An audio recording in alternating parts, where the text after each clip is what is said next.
The drive up took almost 2 hours from Hayesville, which tells you something about the road. 22 miles of Forest Service gravel that switchbacks up through second-growth hardwood gets narrow enough in a few spots that you're basically praying nothing comes the other direction, and deposits you at a small clearing at the top of the ridge like it's done you a personal favor. I'd driven it twice before arriving, once to look at the tower, once to bring my gear. And both times I sat in the truck at the top for a minute just to let my hands unclench. The tower itself was fine. Standard cab on stilts setup, maybe 60 feet up, with a metal staircase that rattled in the wind. The cab had a cot, a small propane stove, a folding table, a swivel chair bolted to the floor, and an Osborne firefinder that nobody had used in probably 3 seasons. The previous lookout, a guy named Richard Garcia, had left a coffee can full of pens, a laminated weather chart, and his name tag on the table. I don't know why he left the name tag. I put it in the drawer under the table and didn't think about it much. The arrangement was straightforward. Garcia was out with hip surgery. Fire season was winding down. The Murphy District office needed a warm body in the cab for another 6 weeks, mostly to maintain communication logs and do basic monitoring, while they processed end-of-season paperwork. I'm a GIS mapping contractor, not a ranger. I don't have a ranger's training or a ranger's instincts. What I have is a laptop, a backlog of federal mapping contracts, and a tolerance for quiet that most people don't. The district office knew all of this. They hired me anyway because the pay was modest and the risk was low, and it was the end of October and nothing was burning. Joyce Roberts, the dispatcher at Murphy, had walked me through the communication setup on my first day. 3 lines. The VHF radio on the shelf above the table, which reached the Murphy office, and a couple of relay points. The landline, which was buried and ran down the ridge to a junction box somewhere on the Forest Service road. She said it was reliable but slow to repair if something went wrong with it. And my cell phone, which picked up 1 bar on the southeast corner of the cab deck if I stood still and didn't breathe too hard.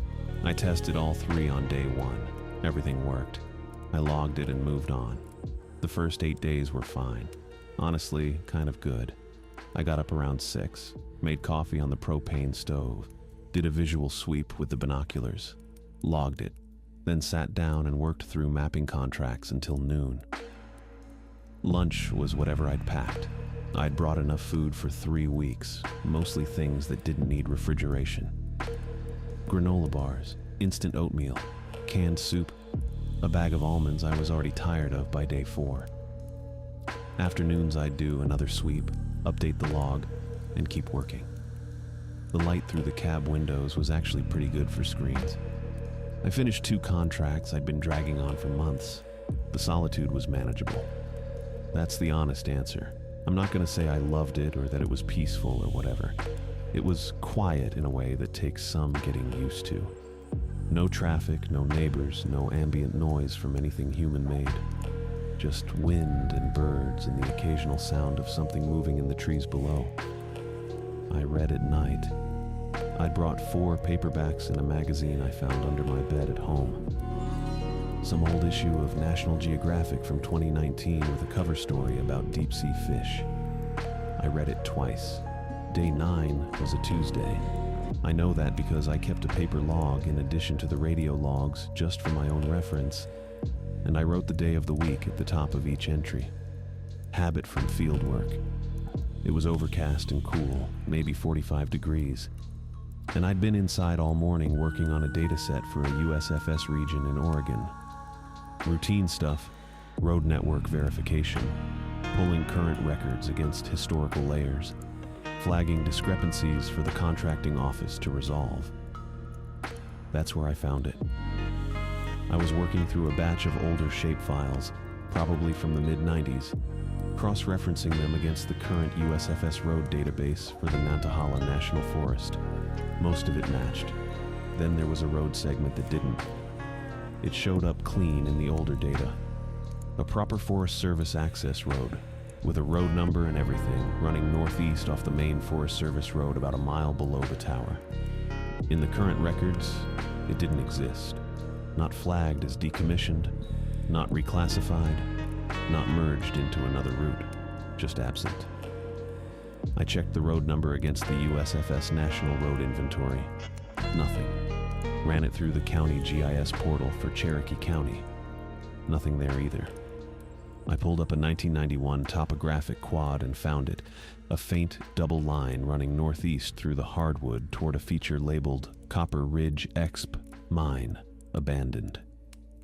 I looked that up. The Copper Ridge Experimental Mine was a copper extraction site that had operated through the late 70s and early 80s. Partial collapse in 1983. 3 workers killed. The site had been closed and gated by the Forest Service after the accident and hadn't been active since. So there was a road that led to a closed mine, and the road existed in old data, but not in current records. That's a discrepancy, not a dramatic one necessarily. These things happen with old infrastructure, especially on federal land where records have been digitized in batches over decades and things get dropped.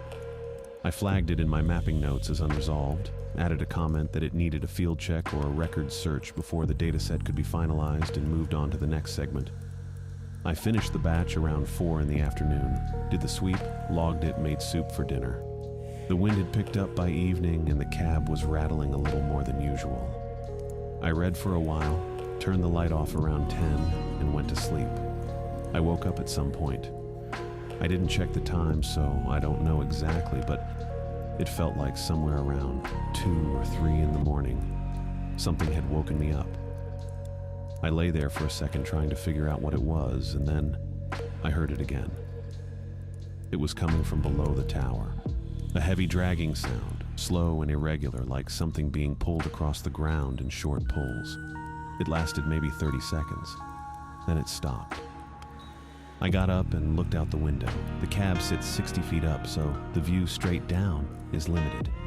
I could see the base of the staircase and the small clearing around it, but the tree line was dark and I couldn't make out much beyond the first few yards. No movement I could see. Nothing. I stood there for probably 2 minutes just listening. Nothing else came. No sound, no movement, nothing. Bear, I decided. Black bears will drag things. Food sources, debris, whatever they find. The equipment locker was at the base of the stairs and I hadn't left anything out, but bears don't always need a reason. It was a reasonable explanation. The most reasonable one available at 2 in the morning when I was half asleep and couldn't see anything. I went back to the cot and went back to sleep. The discrepancy was still in my notes. The sound was probably a bear. I'd deal with the road question when I had time to do a proper field check. The locker was standing open when I came down the stairs that morning. I noticed it from the second landing. The door was swung out at about 90 degrees, which meant it had been open long enough that the hinges had settled. It wasn't hanging loose or banging in the wind. It was just open. Still, like someone had opened it and walked away. I finished coming down and stood in front of it. All the tools were there. I did a count because that felt like the right thing to do. The hatchet, the folding saw, the pry bar, the hand drill, the spare radio mount, the cable ties in their little bag, the 2 carabiners I'd hung on the inside hook for no real reason. Everything. Nothing missing. But it had been sorted. That's the part I kept coming back to. The tools were arranged by size, smallest to largest, running left to right across the bottom shelf. The cable ties first, then the carabiners, then the hand drill, then the folding saw, then the hatchet, then the pry bar at the far right. Precise, evenly spaced. The kind of arrangement you'd get if someone sat down with a ruler and actually thought about it. I stood there for a while, longer than I probably should have. The morning was cold and the dew was still on the railing, and I was holding my coffee mug and just looking at a row of tools arranged by size like someone had gotten very bored and very organized in the middle of the night. Bears don't do that. I knew that. Bears will knock a locker open if there's food involved. They've got the upper body strength to pop a standard hasp without much effort. But they don't sort. They scatter. They throw things and break things and leave a mess. They do not arrange a hand drill next to a folding saw in ascending order. So the bear explanation had a problem. I closed the locker. I snapped the hasp. I checked that it was latched. Then I stood there another few seconds and looked at the tree line and then looked at the stairs and then looked back at the locker. The hasp was latched. The tools were inside. Everything was fine. I went back upstairs and got to work. I'm not proud of that, looking back. The rational part of my brain had already started building a new explanation before I'd even hit the third step. Maybe the tools had been sorted before I arrived, and I just hadn't looked closely. Maybe the previous guy had an organizational system I'd disrupted without noticing, and something had shifted them back into order somehow. Maybe I was misremembering how they'd been arranged before. That last one was the weakest, and I knew it. I have a pretty good spatial memory for field equipment. It's part of the job. But I filed it under unexplained and moved on because the alternative was sitting down and seriously thinking about what could open a latched locker, sort the contents by size with apparent deliberation, and leave without taking anything. And I wasn't ready to do that over breakfast. The morning passed without incident. I finished a section of the mapping backlog, ate a granola bar I'd found in the bottom of my pack that was technically expired but fine, and logged a routine observation report. The ridge was quiet. A woodpecker was working on something in the tree line to the east, and I could hear it intermittently, that hollow knock knock knock that carries in cold air. The landline went out around noon. I picked up the handset to check in with the Murphy office and got nothing. Not static, not a tone. Just dead. I tried twice, then checked the connection at the wall plate, then tried again. Still nothing. I switched to the VHF and raised the Murphy district office on the first try. Joyce picked up. Murphy Forest Service, this is Joyce. Joyce, it's Ethel at Fires Creek Rim. My landline's out. No dial tone, no signal. Just dead. Wanted to flag it. Oh, that line's been temperamental, she said. She didn't sound worried. Joyce never sounded worried.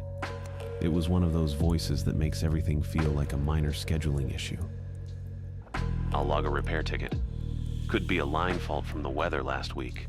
We had some ice on the upper roads. How long for a check? Should be within 48 hours, maybe sooner if the crew's in that area. I wrote down 48 hours in my field notebook. That left me with the VHF and the cell phone. The cell phone held 1 bar on good days, which meant it worked for text messages if I stood in the right corner of the cab and held it at a specific angle I'd identified on day 2. Voice calls were unreliable. In practice, the VHF was now my primary communication. Copy that, I said. Thanks, Joyce. Of course, hon. You doing okay up there otherwise? Yeah, I said. fine. That was true enough. The VHF started doing something strange around 3 in the afternoon. I was at the desk running through a layer comparison when I heard it. A low pulse coming from the radio. Not static. Static has a texture to it, a kind of even randomness. And this wasn't that. It was rhythmic, regular. A low compressed tone that repeated at maybe 4-second intervals. On, off, on, off. Slow and consistent. I know what carrier bleed through sounds like. You get it sometimes when a nearby transmitter is keyed too long. It bleeds onto adjacent frequencies and produces a tone. That wasn't this either. Carrier bleed has a flatness to it, a steadiness. This had a pulse, a beat. It was almost like something breathing, except I wasn't going to describe it that way because that wasn't useful. I checked the frequency. I was on the standard district channel. I tried the secondary. The pulse was there too. I tried a third channel and it was there. Quieter, but present, like it was coming from underneath the frequencies rather than on top of them. I sat with it for a few minutes. It didn't change. The interval stayed consistent. I wrote down the time and the frequency and the interval in my notebook. Approx. 4 seconds, low register, present on multiple channels, no identifiable source. And then I reached for my phone. The voice memo app on my phone is something I use for field notes when I don't want to stop and write. I opened it and held the phone near the radio speaker and recorded about 2 minutes of the pulse. It came through clearly. You could hear the rhythm in the recording, which meant it wasn't something wrong with my ears or my perception of the silence. It was real, and it was there, and it was on tape now, which felt like the correct professional response to something I couldn't explain. I sent the recording to myself as a backup. The text went through on the second try. I sat back in the chair and looked at my notebook. The GIS discrepancy from day 9 was still flagged at the top of the page. The access road that shouldn't exist, the mine at the end of it. I'd written field verify when possible next to it 3 days ago and hadn't done it because there'd been enough other work and because it was a loose end, not a crisis. But it was still a loose end. And loose ends in mapping work have a way of not resolving themselves.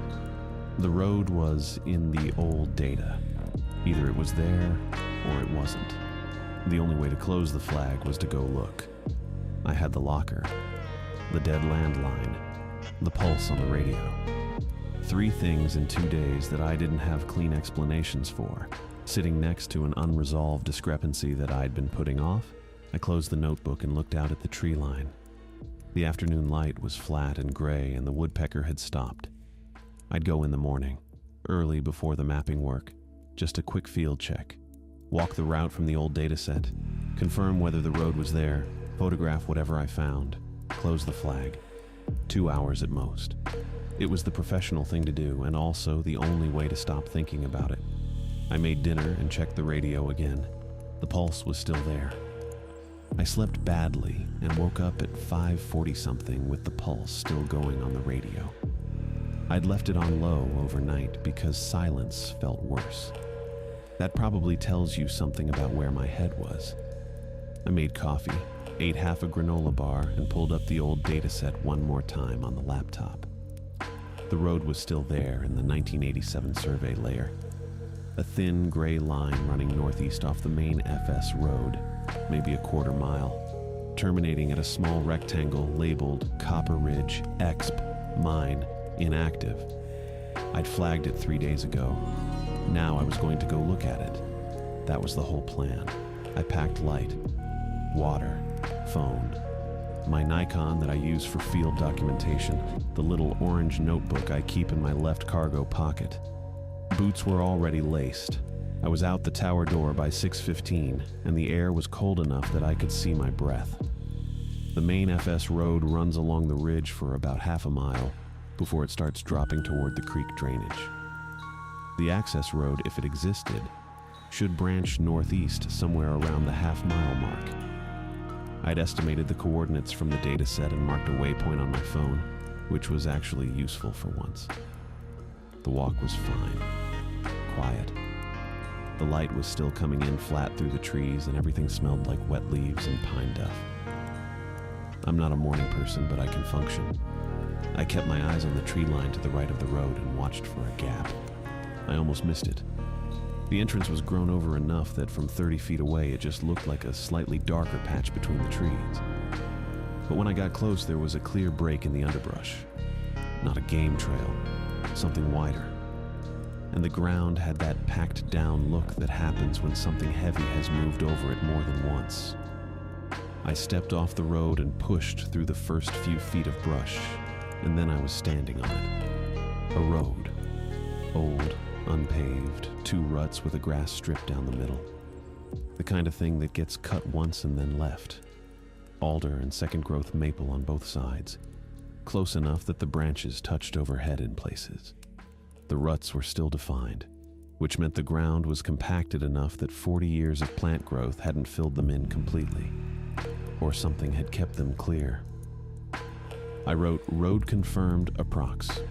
4 meters wide, ruts intact in the notebook, and took a photo of the entrance from the FS road looking in. Then I walked it. Quarter mile is not far. It took maybe 8 minutes, walking slow because I was photographing as I went. The road curved slightly northeast and then straightened out, and then I came around a stand of tulip poplar. And there was the mine. The entrance was a concrete portal set into the hillside. The concrete was old and stained and had a long diagonal crack running from the upper right corner down toward the ground, with some kind of dark moss growing in it. The portal was maybe 8 feet wide and 6 feet tall, arched at the top. A steel gate sat in a channel inside the portal opening, the kind that slides rather than swings. Industrial, heavy, the bars close enough together that you couldn't get your shoulders through. There was a hasp welded to the gate frame in the rock wall beside it. The padlock on the hasp was a master lock, a big one, the kind with the hardened shackle. It was silver bright and clean, no surface rust, no weather streaking on the body. I crouched down and looked at the shackle keyhole. There was a faint sheen of oil around the opening. I took 4 photos of the padlock from different angles and 1 wide shot of the whole portal. Then I stood there for a minute. The mine had been sealed since 1983. The Forest Service records I'd pulled during the GIS work listed it as access restricted, non-operational, no maintenance required, not under periodic inspection, not monitored, no maintenance required. That was the language of something that was supposed to stay closed forever and be forgotten about. The lock was maybe 6 months old, probably less. I wrote padlock, new, recently oiled, master lock hardened shackle, no corrosion in the notebook. Then I wrote inconsistent with 1983 closure status. Then I underlined that twice, which I don't usually do. I turned around and walked back to the tower. I had what I needed for the flag. Road confirmed, mine entrance confirmed, maintenance activity confirmed. That was enough for a formal report to the district office. It was a property management issue, maybe a trespassing issue, probably something for the Murphy office to kick to the regional coordinator. Not my problem to solve, just my job to document. I told myself that the whole walk back. I got to the tower at 7:40 something. I came up the lower platform steps and stopped. The Pelican case was sitting against the base of the stairwell, centered on the platform, latched closed. It was a medium-sized one, gray, with the standard foam-padded interior and the pressure release valves on the lid. I'd never seen it before in my life. I stood on the platform and looked at it for a second. Then I looked around. Nobody on the road. Nobody in the tree line. The tower above me, empty. The case just sitting there. I figured I should treat it like a found object and not touch it until I'd thought about that for more than 3 seconds. Then I picked it up anyway because I'm not actually good at that kind of restraint. It wasn't light. I set it on the platform railing and popped the latches. 4 items in the foam cutouts. A UV flashlight, the long, thin kind, with fresh batteries from the weight of it. A topographic map, folded to show the mine interior. Shaft systems, cross-sections, level indicators, all the standard USGS formatting. And on top of that, someone had gone over it in red pen, marking specific passages. The red lines were deliberate, not hasty. Whoever did it knew what they were marking. 3rd item was a digital voice recorder, the kind journalists use. A Sony ICD-PX something or other. Small and black with a USB port on one end. 4th was an index card. The index card had 6 words on it, handwritten in block letters. Play recorder before dark, before 9. I checked my phone. 6:47 p.m. I sat down on the platform steps with the recorder in my hand and looked at the index card again. Before 9 was underlined, not a suggestion. The handwriting was even and controlled, no slant, no pressure variation. Someone who was being careful about being clear. I thought about the locker, the landline, the pulse on the radio, the new padlock on a mine that had been closed since before I was born. And now this, sitting on my platform while I was a quarter mile away in the trees. Someone knew I was here.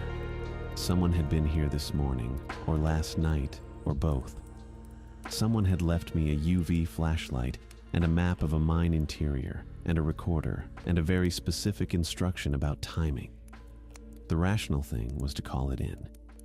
Except the landline was dead, and the cell was at 1 bar, and the VHF was producing whatever that pulse was. I could try the VHF, but I'd been trying it since yesterday and getting nothing useful. The recorder was warm from sitting in the case in the morning sun. It had a single button on the face labeled play in small raised letters. 2 hours and 13 minutes before 9 p.m. I pressed play. The voice on the recorder was calm. That was the first thing I noticed. Not calm like someone trying to sound calm. Just calm, the way you'd sound reading back field notes at the end of a long day. Flat affect, measured pace, no performance in it. Male, probably mid-40s, based on register, neutral accent. Could have been anyone. Could have been a training video. It started with a date. 11 months ago, I didn't move while it played. I sat on the platform steps with the recorder in my lap and the Pelican case open beside me and just listened. The voice said there was a creature living in the mine. It said creature, the same way you'd say drainage issue or equipment failure. Just a thing that was true. It described the creature as intelligent, patient, nonverbal, incapable of producing speech or written language. What it could do, what it had apparently learned to do, was arrange objects, move things into specific configurations.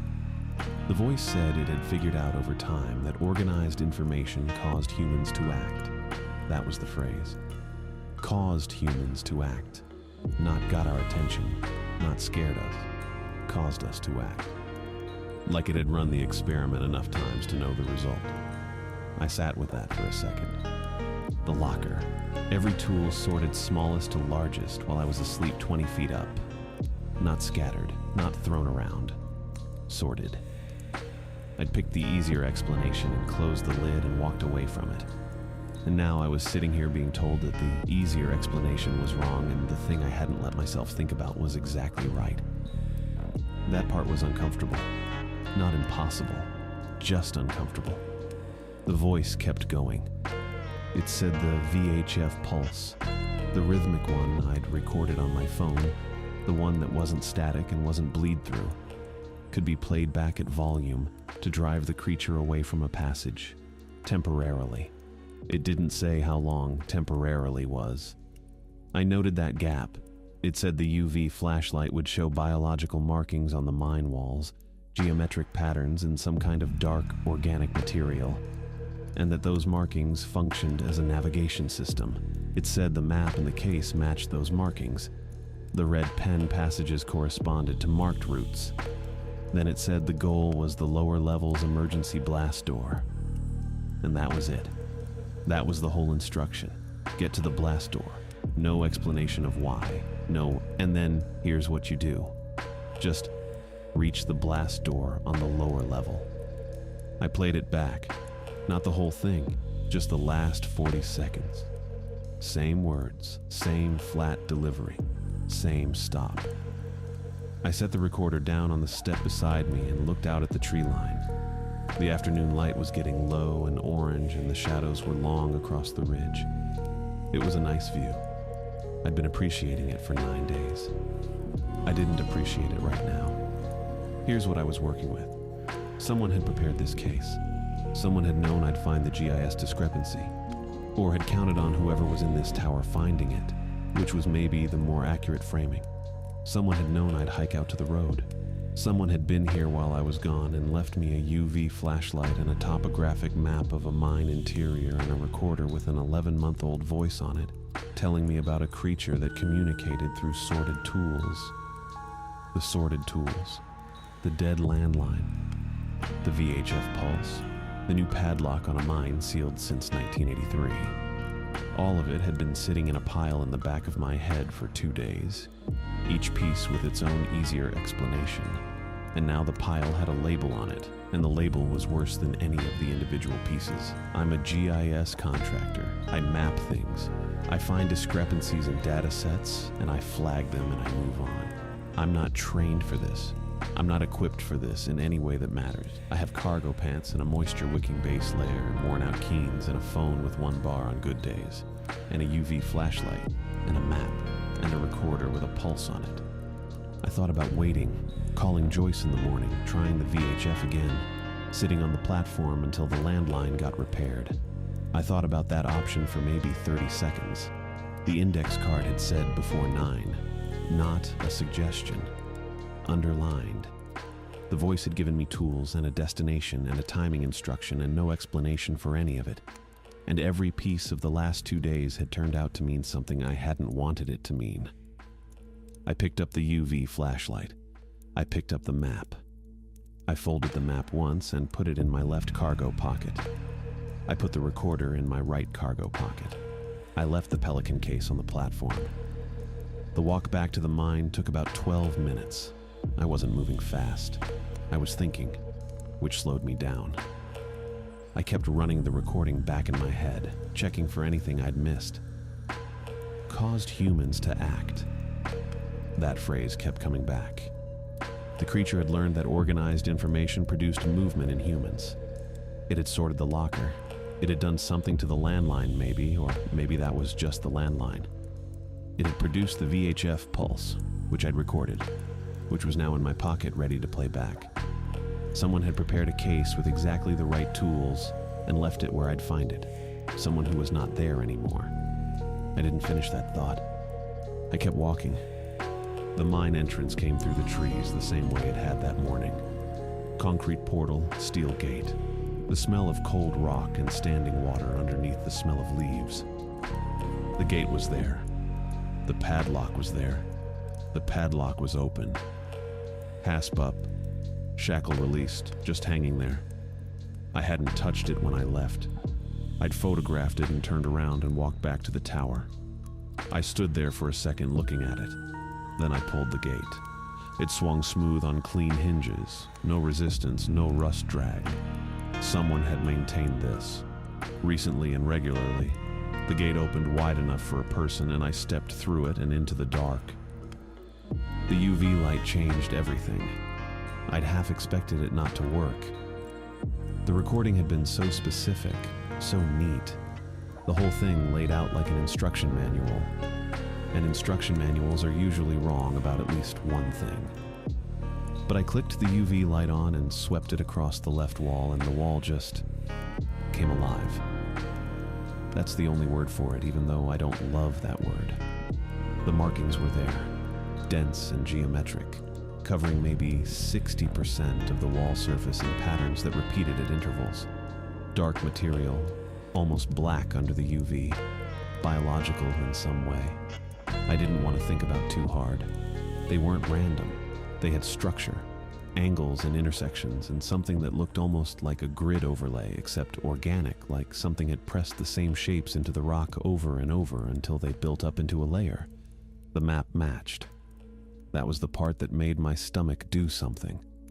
The red pen passages on the topo matched the markings on the wall at every junction I'd passed so far. Whoever had drawn that map had been down here, had seen this, had taken the time to document it accurately and put it in a case with a UV flashlight and leave it where someone would find it. I kept moving. The main shaft went down at maybe a 10-degree grade, enough to feel in the ankles after a while. The rock underfoot uneven and damp in patches. The air got colder fast. It tasted like copper, which I'd expected from the name, and underneath that something I couldn't identify. Not rot exactly, not sulfur. Something older than either of those, or at least that's how it registered. I stopped trying to name it and just breathed through my nose and kept the UV light on the left wall and followed the markings. 200 feet is longer than it sounds underground. I was counting steps without meaning to. It's a habit from fieldwork, pacing distance when you don't have a wheel. I got to somewhere around 250 before the passage split. The right branch pulled at something in my chest. Not a sound. I want to be clear about that because I've thought about it a lot since, and I keep trying to describe it as a sound, and it wasn't. It was pressure. A rhythmic compression that I felt in my sternum and my back teeth and somewhere behind my eyes, cycling maybe once every 2 seconds. Regular, patient. I stood at the split for longer than I should have and looked down the right branch, and the UV markings on the left wall ended at the junction and continued down the left branch. and I took the left branch. The map said left. The markings said left. I went left. I didn't look back down the right branch after I turned. The left branch leveled out and widened a little, and the ceiling came up, and after about 60 feet I was in the lower chamber. The UV marking stopped at the entrance. I switched on the regular flashlight. Timber supports, old ones. The wood gone gray and checked with age, but still holding. A collapsed secondary shaft in the far left corner. The ceiling caved in and the rubble spread across the floor. Maybe 20 years old by the look of it. The blast door on the right wall, heavy steel, industrial, the kind of door that's built to seal a section in an emergency and hold pressure. It had a wheel handle and a bolt receiver in the floor, and it looked intact. I noted all of this in about 4 seconds because there was a sleeping bag on the floor beside the blast door, and there was a person in it. He was on his side, facing the wall. The sleeping bag was one of those green military surplus ones, the heavy kind, rated for cold weather. It had been there long enough that the outer shell had a fine layer of gray dust on it. I stood very still for a second. Then I walked over and crouched down and looked at the name tag on the canvas jacket. Garcia, R. I sat back on my heels and just looked at him for a minute. Richard Garcia, the permanent lookout. The one Joyce had told me was recovering from hip surgery, expected back in the spring. He was here. Had been here for a while, months, by the look of the dust and the state of the sleeping bag. He hadn't survived whatever had happened. He hadn't survived to record anything. The voice on the recorder. I'd been walking toward that conclusion for about the last 40 minutes, I think, but it landed there in the lower chamber with Richard Garcia on the floor, and it landed hard. The voice was methodical and calm, and it spoke in field report cadence, and it had known about the locker and the landline and the VHF pulse and the Pelican case. It had known all of it because it had done all of it. It had studied Richard Garcia long enough to learn how he talked, how he organized information, what cadence a Forest Service lookout used when he was logging observations.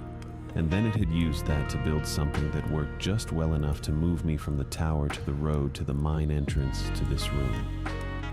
The sorted tools, the dead landline, the pulse on the VHF, the case on the platform with exactly the right contents. Every step had a piece of information attached to it, and every piece of information had pointed the same direction, and I had followed all of it down here without once finding an exit that I'd identified myself. That thought was the one that made something cold move through my chest that had nothing to do with the temperature. I stood up.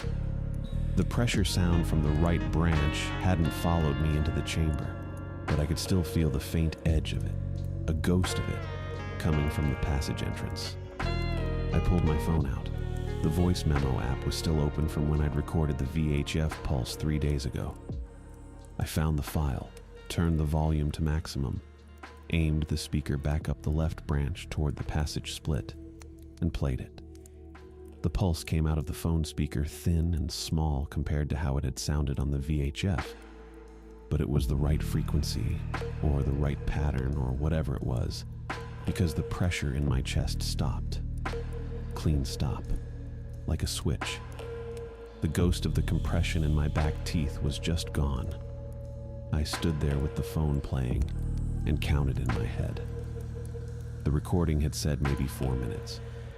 I didn't know how accurate that was, or how the creature had known it, and I didn't have time to think about it. I had the UV flashlight and the topo map, and a phone with a recording that was buying me some amount of time I couldn't verify. Richard Garcia was on the floor with a field notebook in his jacket pocket. I could see the corner of it sticking out above the zipper. I reached down and pulled it out. Spiral bound, standard Forest Service issue. The green cover worn soft at the corners. I opened it to the last entry and started reading fast. The handwriting was small and cramped, the kind you get when someone's been writing in the cold for a while and their hand isn't fully cooperating. Richard Garcia's last entry was dated 11 months back. I read it twice because the first time I thought I was misreading it. I wasn't. The sorted tools in the equipment locker, smallest to largest. The dead landline, the VHF interference, that low rhythmic pulse. He'd recorded it too, same as me, on a handheld recorder he'd had with him. The Pelican case sitting on the lower platform when he got back from verifying the access road, every single step, in order. I kept reading. My phone was still playing the pulse recording behind me, thin and a little distorted through the speaker, and I was half listening to it while I read because I needed to know when it started fading. The entry was maybe 200 words. Richard Garcia wrote like he filed reports, short sentences, no editorializing, just what happened and in what sequence. I appreciated that about him, even though I'd never met him, and he was dead on the floor, 2 feet away from me. The last part was the part that mattered. He'd written it in a slightly different hand than the rest, a little looser, like he'd written it fast or written it tired. He'd figured out the mechanism. He laid it out plain. The creature didn't chase. It didn't corner. It built a sequence and ran it, and at the end of the sequence, one person came out. Because one person coming out was the proof that the sequence worked. One person came out, went back to wherever people came from, and eventually someone else showed up at the tower, and the sequence started again. The creature let one person out because that was how it brought the next one in. Every piece of information had been placed. The Pelican case, the map, the recorder, the voice on the recorder, which was not Richard Garcia, which had never been Richard Garcia, but which had used 11 months of observing him to build something close enough. The UV markings on the walls, the route, all of it arranged and waiting. Not a hunt, a cultivation. I stood there with his notebook and my phone playing and understood that I was standing at the end of a sequence that had been run at least once before and probably more than that. The blast door was right behind me. The recording had told me to get to the blast door. The blast door was the next step in the sequence, and I had just read, in the handwriting of the man who'd followed it to the end, that the next step in the sequence was not an exit. The phone's pulse recording was thinning out. I could hear it changing, the pattern getting a little ragged at the edges. I didn't know exactly how much time I had left, but I knew it wasn't a lot. I looked at the blast door. It was a serious piece of hardware. Old Forest Service, or maybe old mining authority. I couldn't tell which. But it was built to seal a lower level in an emergency, which meant it was built to stop things from getting through in either direction. Steel frames set into the rock, a horizontal track system, a lever release on the interior side. The kind of door that exists because sometimes you need to close off a section of a mine fast and not have it come back open. The recording had told me the blast door was the destination. Get to the blast door. That was as far as the instructions went, and I'd been so focused on getting there that I hadn't thought hard enough about what get to the blast door actually meant as an instruction. It wasn't go through the blast door. It was just get to it, which could mean anything, which was, I realized, not an accident. The pressure sound was starting again. Not loud yet, still distant, coming from somewhere up the left branch. My back teeth were picking it up before my ears were. I pocketed Richard Garcia's notebook. I don't know exactly why. It wasn't going to help me, and it wasn't light. But I put it in my cargo pocket anyway and closed the flap. That felt like the right thing to do with it. Then I looked up at the east wall of the chamber. The ventilation drift was there, about 8 feet up, where I'd clocked it on the way in and filed under not useful. Horizontal passage running east. The UV light had caught the edge of it when I'd swept the chamber, roughly 18 inches wide, maybe.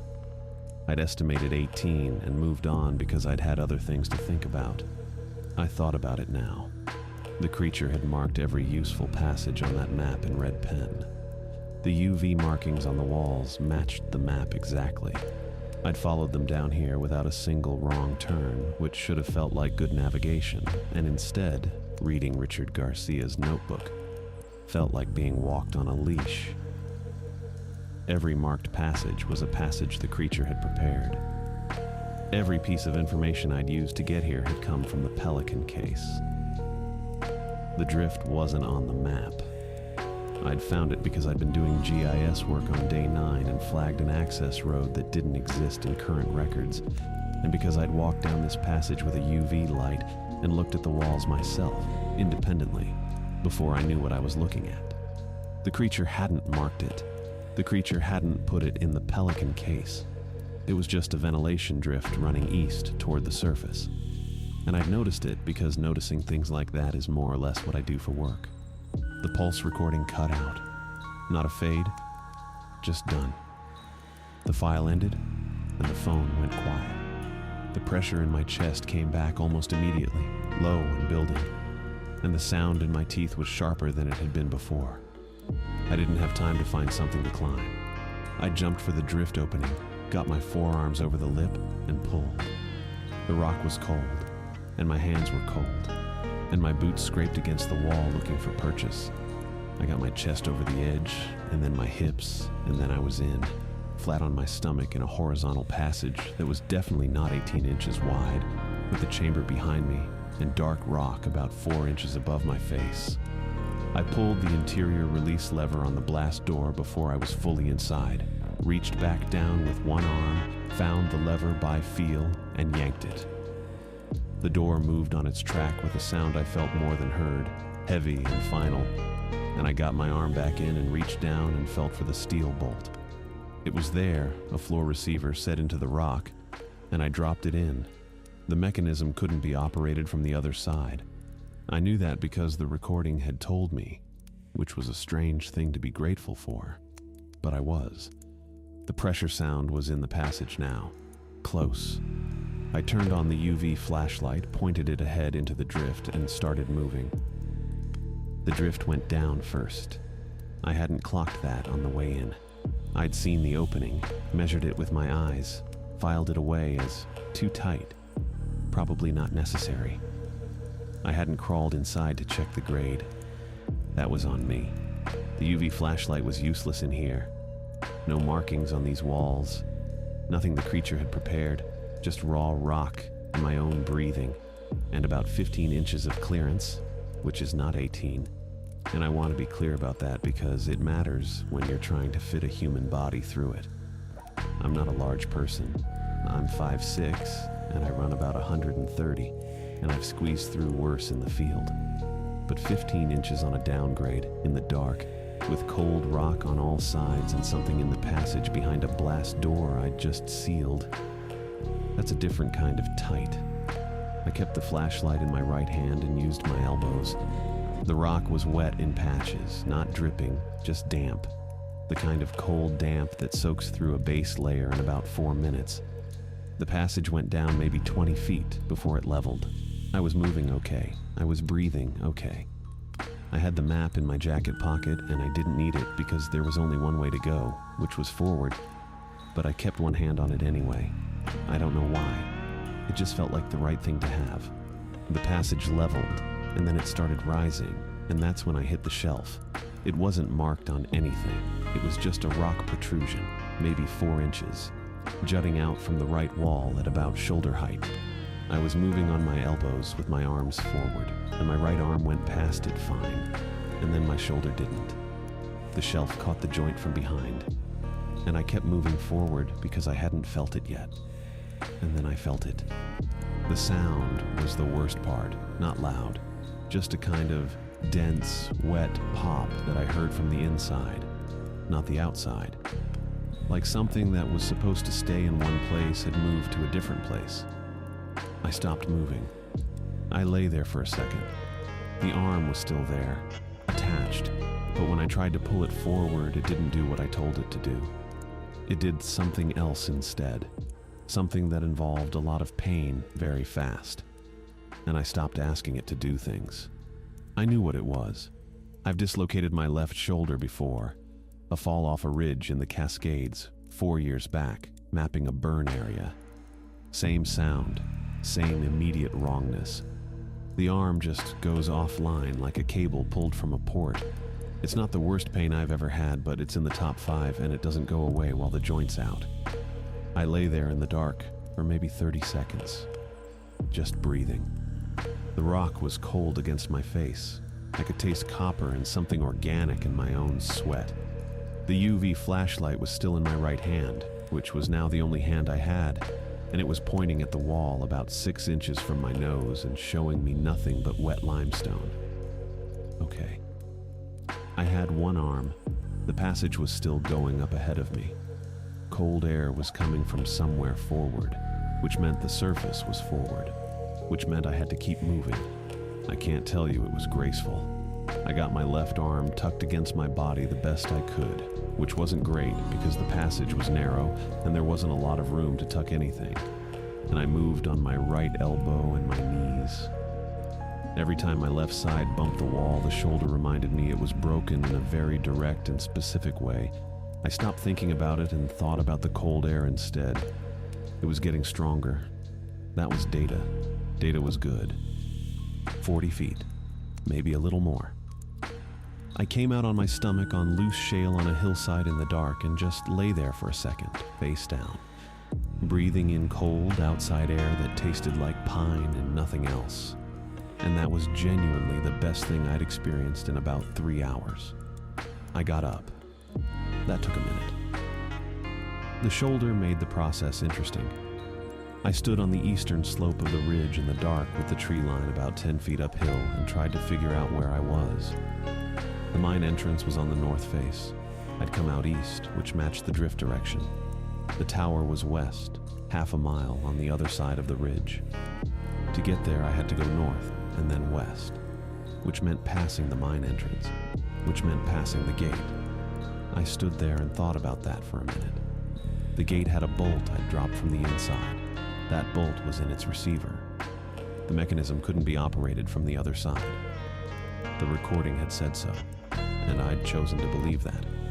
And I was still choosing to believe it because the alternative was standing on this hillside until something happened, which wasn't a plan. I went north through the trees. One arm, no radio. Phone in my left jacket pocket that I couldn't reach without moving my left arm, which I wasn't doing. The shoulder had settled into a steady, deep ache that spiked whenever I moved wrong. I moved wrong several times. The shale was loose and the tree roots were uneven, and it was dark enough that I was navigating mostly by memory of the terrain I'd walked 4 hours ago. The gate came up through the trees. I slowed down. It was closed. The bolt was in the receiver, visible through the gap in the frame. The padlock was still on the outside, hanging open the way it had been when I'd gone in. Nothing had moved it. Nothing was at it. I stood there for a second and looked at it, and then I kept walking. The tower came through the trees about 20 minutes later. I saw the lower platform first, then the cab. The windows in the upper cab were lit. Warm yellow light. The overhead fluorescent I kept off because it gave me headaches, on and bright through the glass. I had not left those lights on. I was sure of that the way I'm sure of most procedural things. Not because I have a great memory generally, but because I have a good memory for the last thing I did before I left somewhere. I'd taken the Pelican case. I'd gone down the stairs. The lights had been off. I stood at the tree line and looked at the lit windows and ran through the options. The blast door had failed. That was one. The creature had reached the notebook hadn't described. A second passage, a surface access, something Richard Garcia hadn't known about or hadn't had time to write down. That was 2. Or there was something else entirely that I didn't have a framework for yet, which was 3. And 3 wasn't useful, so I set it aside. What I kept coming back to was the notebook. Every step I'd taken that night had been in it. The sorted tools, the dead landline, the radio pulse, the Pelican case, the recorder, the mine. Richard Garcia had followed the same path 11 months ago, and he'd ended up in a sleeping bag in the lower chamber. The creature didn't hunt. It cultivated. It used information to move people where it needed them. Every piece of information I'd followed had been prepared. The recording, the map, the UV markings on the walls. All of it had been arranged to get me somewhere specific. The drift was the only thing I'd found on my own. Day 9, a GIS discrepancy in an old data set, an access road that shouldn't exist. That had led me to the mine, and the drift. I'd spotted it on the way down, noted the cold air, filed it away. No marking on the map, not in the recording, just something I'd seen because I was paying attention to the walls. That was the one thing that had worked. I looked at the lit windows for another few seconds, then I turned south. The road was gravel for the first 3 miles, then packed dirt, then gravel again where the Forest Service had patched a washout 2 summers back. I knew this because I'd mapped it. I'd driven it twice, and I had the elevation profile in my head. Gradual drop for the first 8 miles, then a steeper grade through the switchbacks, then flattish the rest of the way down to the trailhead lot where my truck was parked next to a brown fiberglass outhouse. 22 miles. I'd done longer on bad ankles in worse conditions. Not with one arm, but still. The shoulder had stopped being sharp pain and settled into something duller and more constant, like a bad tooth. The arm just hung. I'd tried moving it twice and both times got a whiteout behind my eyes that made me stop walking, so I stopped trying. I held it against my side with my other hand when the road got uneven and let it swing a little on the flat stretches. That was the system. It wasn't a good system. The trees on either side were mostly second-growth oak and hickory, same as the whole ridge. No wind. The dark was the kind of dark that's actually fine once your eyes adjust. There was enough ambient light from the sky that I could see the road as a slightly lighter band between the tree lines. I kept to the center and watched my footing and tried not to think too hard about anything. That lasted about 10 minutes. The thing I kept coming back to wasn't the creature. It was the notebook. Richard Garcia had been thorough. He documented everything in the same order I'd experienced it, and his handwriting was steady all the way to the last entry. He hadn't panicked. He'd filed reports in a sleeping bag in a mine chamber 11 months ago, with the same tone he probably used to log weather observations. I respected that, actually. It was a terrible outcome, but he'd handled it professionally. I hoped he hadn't been awake long at the end. I didn't know enough about what the creature actually did to know if that was a reasonable hope. I filed it under unknowable and kept walking. The first mile marker was a reflector post I'd noted in the mapping data. When I hit it, I checked the time on my phone. 41 minutes. That was slow. I was favoring the shoulder without realizing it, shortening my stride on the right side to keep the arm still. I corrected my gait, and the shoulder reminded me why I'd been doing that, and I found a compromise somewhere in the middle and kept going. No signal on the phone. I checked 3 times already, and I was going to stop checking until the switchbacks, where I'd gotten half a bar once on the drive up. The phone had about 60% battery. The voice memo app was still open. I closed it. I thought about the Pelican case.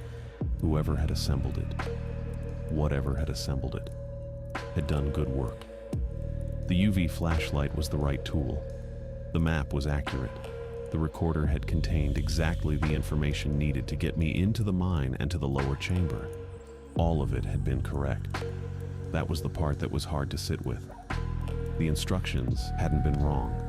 They'd been complete and functional, and they'd led me to a dead man in a sleeping bag.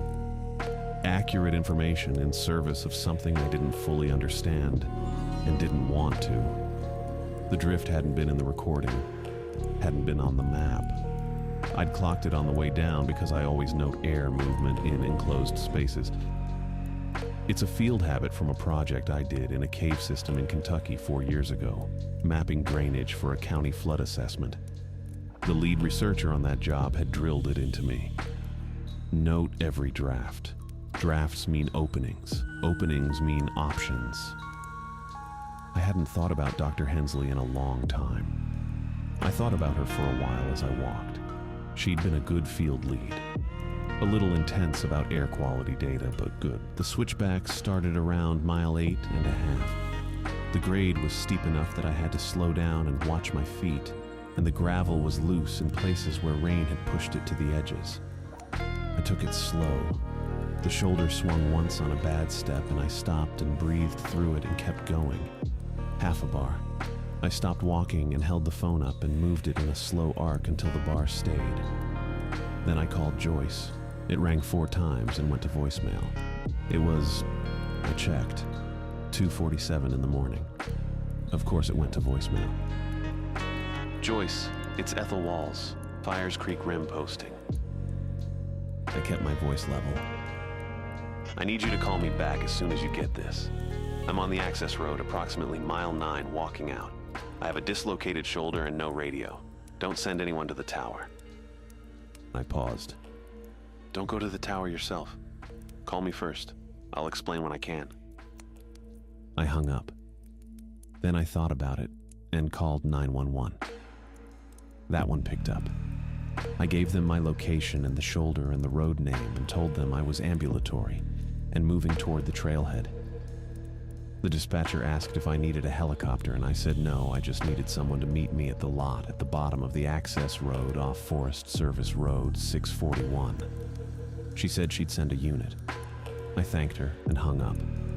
The bar was gone. I put the phone in my pocket and kept walking. The switchbacks took about 40 minutes. After that, the road flattened and the walking got easier, and I stopped thinking so much and just moved. Left foot, right foot. The gravel crunched. The trees were quiet. Somewhere around mile 14, a barred owl called from the left side of the road, and I stopped for a second and listened to it, and then kept going. That was a nice moment, actually. Just an owl doing owl things, completely indifferent. My hand was numb by mile 16. I'd been gripping the arm against my side and cut off the circulation. I let go and shook out the hand, and the pins and needles came back. Then I switched to just tucking the arm against my body with the opposite elbow. That worked better. I hit the trailhead lot at 4:52 in the morning. My truck was there, brown with road dust, parked at the far end next to the outhouse. There was a Cherokee County Sheriff's cruiser idling near the lot entrance with its parking lights on. The deputy got out when he saw me come out of the tree line. He was young, maybe mid-20s.